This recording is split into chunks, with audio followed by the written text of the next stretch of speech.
Since the U1 Komodo upgrade came out, I figured it would make sense to go through a Komodo build video. Hey everyone, Derpy here, and welcome back to another Battle Pirates video.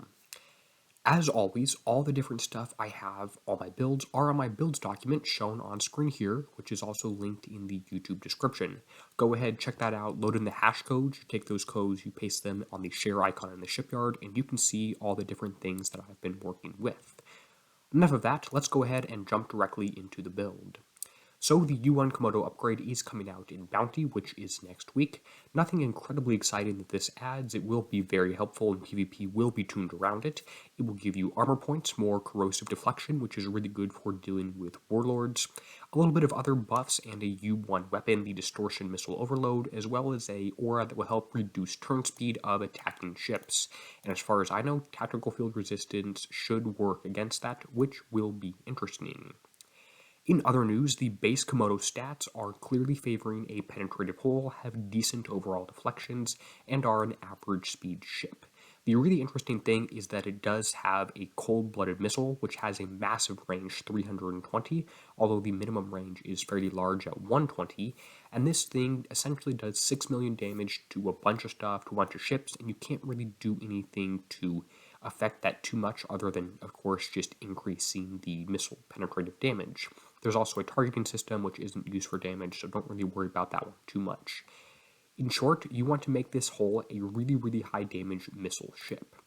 The weapons you want to use this include the penetrative weapon that came out with the ship, which is the Monitor missile. As of now, there's no other limited weapon that's slightly better, which we generally see for PvE. Nothing of that, just throw on that best missile there. In terms of the armor, you could go for the protector plates and put on a bunch of corrosive armor. I don't find those to be helpful really pretty much at all, although of course they would help against the warlord, the corrosive one, 500k deflection. That would probably help. Instead, what I find far more helpful and far cheaper to use too, by the way, because I like free things, is using the D5 EV armor. This gives you evade, combat speed, and turn speed, which will help this hull catch up.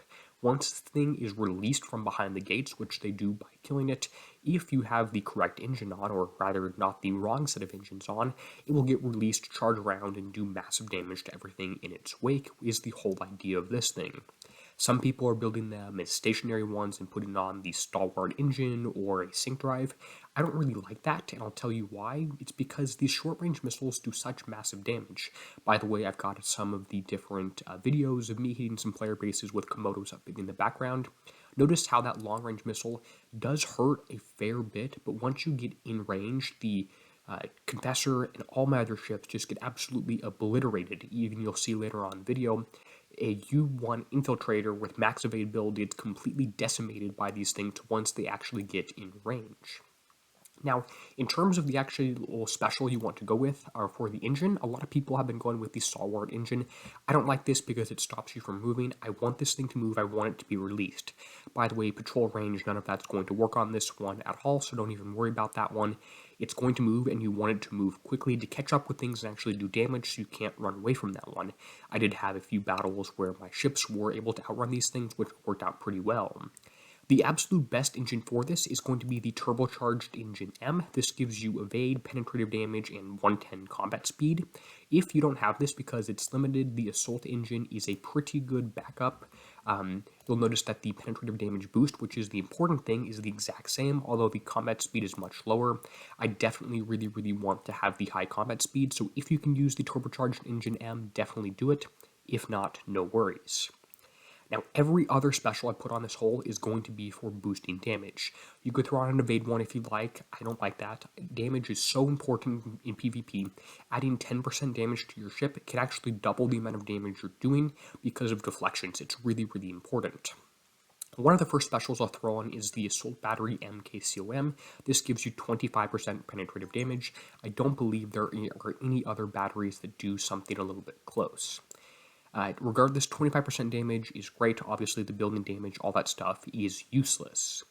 The second special is going to be the Precision Missile System, which I believe came out with Gorgons. It's quite old. You should pretty much all have that one, and it is the best Conqueror and Defender missile special in the game, plus 75% penetrative damage.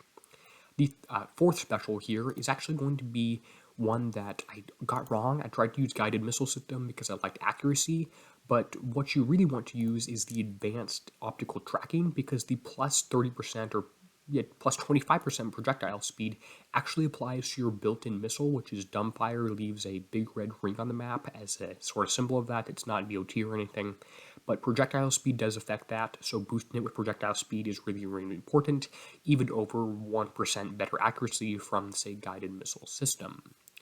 The last special people are trying to throw an agility system for, which is not a bad pick. It does help in PvP if you're getting stunned with infiltrators, things like that. But as I said, penetrative damage is so important. Every single one of these specials is going to be penetrative damage boosting, and for that reason, I'm throwing on penetrative force. I don't really care about the range of these things because, again, it's got the built-in targeting system. It's going to keep moving and get as close as possible within 10 range of these guys. So I'm not worried about that at all. I just want to do maximum damage, and every single special I throw on is going to be on here to do maximum damage. I don't foresee any build changes to this one based on the U1 upgrades, as I was foreshadowing at the start of the video.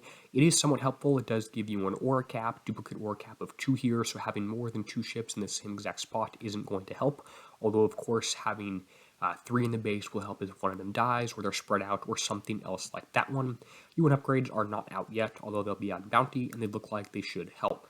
I expect the Komodo to be the go-to best defender hull until the next Tier 12 one is released in January, February, March, whenever it does come out here. It's probably worth getting, probably worth building. The U1 upgrades, they should be helpful, although people are maybe having a little bit less time for Battle Pirates recently, do their holidays, stuff like that. But hey, that's why we got that Snow Brawl special event for the week.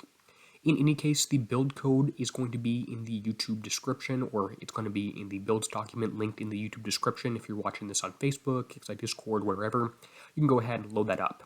If you've got questions on some of this build, or you disagree with the special I put on there, definitely go ahead and let me know.